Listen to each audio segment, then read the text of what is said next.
as we all know, Anthony Joshua was able to get the job done against Francis Ngannou in absolutely spectacular fashion. Knocked out, stretched out, sparked out Francis Ngannou in the second round. Devastating knockout. Probably Anthony Joshua's best knockout, probably in recent times. He hasn't got a devastating knockout victory over someone early in the fight in a very long time. Obviously, the Hellenius knockout was devastating, but in terms of early knockouts, Ngannou is definitely up there. So, what happened with Francis Ngannou? Why wasn't Francis Ngannou able to be as durable? Everybody's been acting as if Francis Ngannou is durable, acting as if the shots of AJ are gonna bounce off his chin because obviously Fury landed elbow shots. We're talking about he's been taking kicks, elbows, shin bone. This guy should be able to be more durable. Why wasn't he durable? What happened with Francis Ngannou? So before I jump into it, be sure to like this video, share this video, drop your comments in the comment section below. Be sure to follow me on Instagram at official KO Boxing Vibe and Twitter at KO Boxing Vibe 1. So Francis Ngannou, what went wrong with Francis Ngannou? There's a lot of question marks. He had a lot of success against Tyson Fury.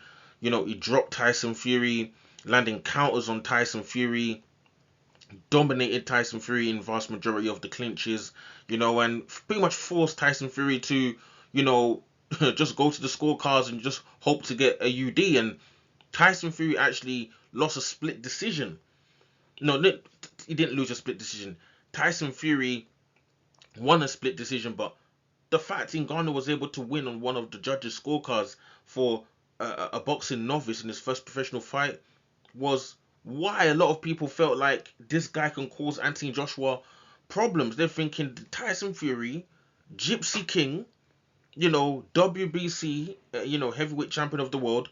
How is this Ngannou guy doing this with Tyson Fury? He must be able to cause AJ problems, but not so. He got absolutely knocked out.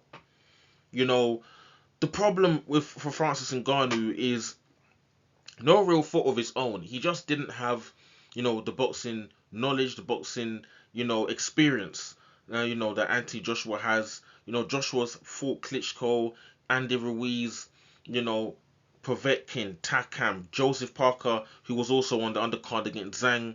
He's fought Usyk. He's fought many different styles, big men, Dominic Brazils, Charles Martin. Where Charles Martin that he beat to win his first world title. Like numerous styles, numerous, dynamics, and builds of the different guys that he's been fighting. So AJ knows what he's looking at, to try and land these precise, shots. And AJ as well, coming from, winning Olympic gold medalists and all the people that he's fought at amateur level. AJ's AJ's experience is incomparable. You can't even Ngannou's nowhere near AJ's, boxing ability, or experience. It's not even close. And the fight really demonstrated that. I said in my pre-fight video, if you check that out, that for Anthony Joshua to win decisively, all he needs to do is just make sure he punishes and capitalizes on every single fundamental mistake that Ngannou does. You know, and Ngannou made quite a lot of fundamental mistakes in the first round. He did do like relatively quite well.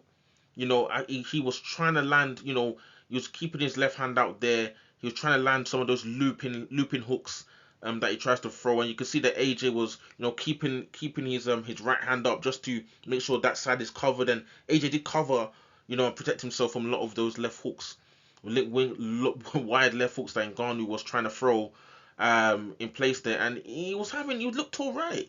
Like in the opening couple of seconds, to maybe the first minute of the fight, it looked pretty decent until, for whatever reason, Ngannou decided to turn southpaw. Like, you were doing well in orthodox. Like, why would you turn to southpaw?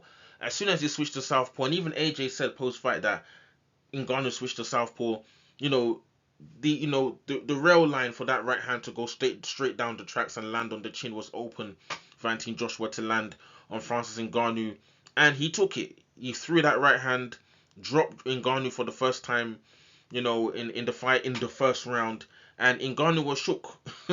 Ngannou was shook, buzzed, didn't he was I think he was quite surprised that he got dropped. You know, he got up. AJ didn't jump on it because AJ could see, like, you know what? Let me not take any risks. Let me not allow this guy the opportunity to start throwing big shots. Let me just see what's gonna happen. The round ended. Second round came. And that is where Anthony Joshua was obviously able to end the fight. You know, dropped Ngannou with a right hand. On the temple, a counter right hand, and then Ngannou tried to come back again, stood up, walked forward, and AJ just landed a clean right hand, full loaded power, and knocked Francis Ngannou out. And Ngannou, he knew he was hurt for whatever reason, he walked Anthony Joshua when, you know, he could have moved back to the ropes, tried to move around a bit, make AJ have to come to him, and he just demonstrated a lot of, obviously lack of boxing experience there, which again is not his fault. He's not a boxer. Francis Ngannou is an MMA guy. Like, he's not meant to even be in the ring. What he's been able to do to come into boxing, put on a good show against Tyson Fury, get his 10 mil there, fight Anthony Joshua, get a 20 mil. For someone that has no boxing experience, you're fighting the best heavyweights on the planet right now. Like, Anthony Joshua, like doesn't shock me that Francis Ngannou got absolutely destroyed, but I just didn't expect him to get this. I didn't expect him to get knocked out in 2 rounds. Like, a lot of people felt like Ngannou would be quite durable in place there, and because of deep good fundamentals he showed against Tyson Fury, they thought he should have the know-how to avoid getting tagged, quite early on in the fight with Anthony Joshua, but not so. Anthony Joshua was sharp. Anthony Joshua was very athletic. I feel like Anthony Joshua before has been a bit stiff. He doesn't plod like in the ring, but sometimes just not fluid in the arms and like that. And he was very fluid. He was fast, strong. You know, hit very hard, knocked him on. Like AJ, he looked very, very, very sharp in this fight.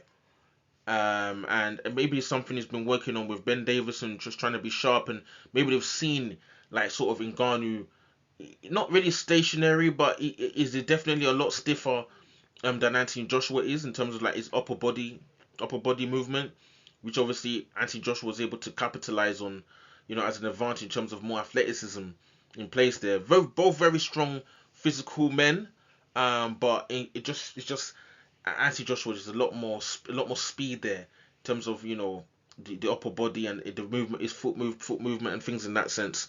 But Ngannou, what went wrong for Francis Ngannou, he just didn't have that boxing experience. There's certain things professional boxers will see. If that is Andy Ruiz in there, a Tyson Fury, there's a reason Anthony Joshua wasn't able to land right hands on Alexander Usyk. Because these guys are the actual boxers. Professional fight like Tyson Fury fighting Deontay Wilder. When Wilder throws the right hand, he takes a half step back. The shot might land partially, but he takes the sting off it so it doesn't rock him, doesn't get buzzed or get dropped. These are things obviously Ngannou doesn't have, coming from MMA. It's not boxing. That's the thing. But big up to Ngannou though. Came through, got his money. Because in UFC, man, they're not paying the serious money. He came here, he's got 30 mil, and I think that's even base. That doesn't even include pay per view. 30 mil, in place there, and it's gonna be interesting to see where Francis Ngannou sort of goes from here. Should he just go back to mixed martial arts, or should he continue his stint in boxing? Some people are talking about Deontay Wilder.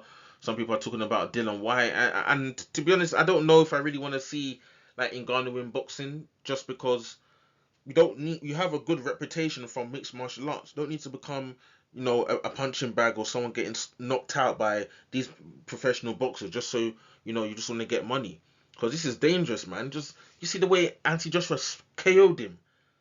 You can't be taking a right hand straight from Deontay Wilder in the first round. I just go back to the boxers should stay in their boxing lane. MMA guys now should stay in their MMA lane, and let's just keep it civil. Let's just keep it safe, because you can't be having guys getting knocked out and stretched out like that in the name of getting a big payday. Because listen, you have to enjoy your money at the end of the day. But in Ngannou, I think, yeah, like I said, MMA should probably jump back into that. Anthony Joshua was next to him. They're already talking about AJ possibly fighting Hergovic, Deontay Wilder, Zhang. Zhang's gonna be fighting Parker again, so I don't know if that Zhang fight will be a thing, but maybe Zhang might still take it if he gets offered it. Most likely, Parker the same. He'll probably take the AJ fight even before any sort of Zhang rematch there. But who would you guys like to see Anthony Joshua fight next? Hergovic, Wilder, Zhang, Joseph Parker. These are four guys AJ did apparently name. Like I would like to see AJ fight Deontay Wilder so we can just have that chapter book opened and then chapter book closed, because we've been waiting for years. We were meant to have AJ fight Wilder for undisputed. It just never happened for whatever reason. And then we're meant to have it. Wilder was meant to fight AJ on this card. On this card, it wasn't meant to be Ngannou in that. It was meant to be Deontay Wilder, but he couldn't beat Joseph Parker.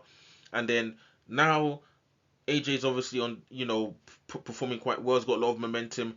Deontay Wilder, he'll probably take the fight, but Wilder probably needs to fight someone else before jumping into AJ, because off the back of that loss to Joseph Parker, he'll get KO'd, bruv. Knocked out if he goes in there right now fighting AJ. I don't believe he'll be sharp enough. He has to get in the ring, fight someone else, and just get ring rust off, and get a good knockout, and then that'll probably even build up the fight even more, because Tyson Fury and Usyk are going to be tied up for two fights, the fight for undisputed and the rematch. AJ's not going to be waiting around for those guys to, complete, and then he's getting ring rust himself. So it'll be interesting to see who Anthony Joshua fights next. But yeah, man, interesting fight. A lot of people, it was very strange. A lot of people was expecting Ngannou to really, like, I think they were talking about the zone. I don't know whether they did a poll or people did some sort of vote or whatever, who they think's gonna win or whatever. A lot of people gave Ngannou a shot of beating Anthony Joshua, and I don't know what it was that made people to believe that. The accolades of Anthony Joshua, it's too much experience to be losing to Francis Ngannou. I feel like maybe it's just the element of the fact that it's heavyweight boxing, and people feel like Ngannou should have the ability to, somehow land a big shot on Anthony Joshua and knock him out. But yeah, I definitely think it's got something to do with it being a heavyweight fight. If this was an equivalent fight at welterweight or lightweight, or like most people be saying that Anthony Joshua would win, but maybe it's because it's heavyweight boxing. And a lot of people are looking at Ngannou like he's a tank. Coming from MMA, you take hard shots. Nobody wants to be taking knees and shin bones, and even Tyson Fury landing a whole elbow on Ngannou and nothing happened. People's thinking, yo, this guy could take AJ's power, And what if he comes in there and somehow lands a big left hook or right hand where AJ be going down? So I think maybe that's why people gave Ngannou a chance, not necessarily because they really believed in his ability to box in place there, but to be coming in there and thinking you're beating Anthony Joshua with who has so much experience. He's fought numerous heavyweights and highest level. It's a tall order, and Ngannou found out in devastating fashion that boxing ain't no joke. So be sure to like the video, share the video, drop your comments in the comment section below. What did you think about Francis Ngannou's performance? What went wrong for Francis Ngannou? Like I said, he didn't have a lot of deficiencies that are not his fault. He's not a boxer. He's an MMA guy. The main thing that AJ was able to do was obviously capitalize on those errors that Ngannou made as well, because AJ, man, lots of feints, and it was throwing off Ngannou, and then it just nah. With no way was Ngannou beating Anthony Joshua. And people need to give Anthony Joshua his credit as well, because Tyson Fury looked terrible against Francis Ngannou. That's what even boosted Francis Ngannou's stock, and AJ was able to knock him out in 2 rounds. We need to give Anthony Joshua's credit for being able to perform like that. Yes, it's an MMA guy. Yes, we expect Anthony Joshua to win, but 2 guys fought Francis Ngannou, and who won in more devastating fashion? We all know the answer to that question. Like the video, share the video. See you on the next one. Cool.